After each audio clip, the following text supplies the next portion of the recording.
مهیبی، پاشو بنگر که ملت توی خواب عمیقیه. ببین به دنیا داریم میگیم که ما برتریم، در حالی که ماها همه یه مش گدا پروریم. ببین یه جوون از ته دلش به داره میگه اینجا لواط و زنا جزی از کردار نیکه. کوروش ناموس فروشی رو دور قیمت، کوروش ملت گفتار نیکش فحش و غیبت. کوروش تو رو تحقیر و ویران کردن، اسم خط خورده از تقویم ایران رسما. ناسی مقبرت با سیل و بلاها رفته، عکس فقط سر در قلی و سراها نصبه. کوروش آرامش خیلی وقت زندانی شده، نماد فرو هر نماد شیطانی شده. کوروش داره برمیگرده عقب زمونه، کوروش راستی میدونستی خدا عرب زبونه. یعنی جهنم جای ماست که فارسی خوندیم، دنیا پیشرفت کرد ما دوره دارسی موندیم. کوروش خلیج تو خلیج عرب نامیدن، ولی بازم عرب و تو وطن را میدن. همون عرب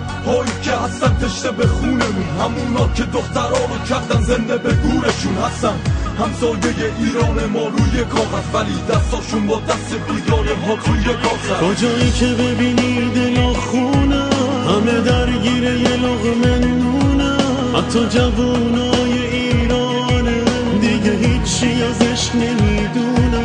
یه روز میاد که به جز یه نقشه چیزی از ایران باقی نمونه. کسایی که رفتن و جون داده به خدا واسه یه بهشت نبوده. اینقدر درگیر شدیم که غیره دیگه واسمون معنا نداره. کوروش بیدار شو وقت خوابی، شدیم طفلی که مادر نداره.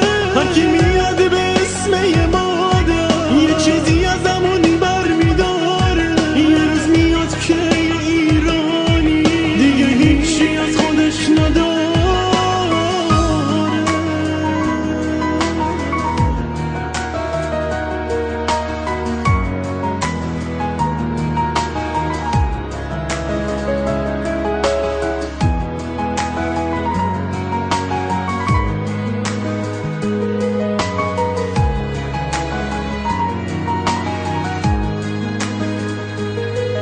دلت گرفته کوروش میدونم تا به احساسی، مردم اش ریختن سر قبر ناصر حجازی. ولی چه فایده، اسطوره ها در آغوش میرن و بعد مدتی از یادها فراموش میشن. بغضی تو گلومه مثل یه دیوانه تو بندم، چرا تندیس تو دادن دست بیگانه تو لندن. چرا یادت کوروش از همه حیث دود شده، نوشتن عقده ها فقط تو فیسبوک شده. کوروش وقت و مردونگی از تو افکار رفته، سلاح کشتار جمعی شده اخبار هفته. جوونا جیباشون خالیه با از دم بیکارن، اونا فکر خالی کردن و با زدن سیگارن. کوروش جوونا از بیپولیشون جنون میگیرن و یه عده ریش سفید نشستن جمون میبینن. از همون ریش سفیدایی که جیباشون شده پول ملت که تو حسابای سیباشون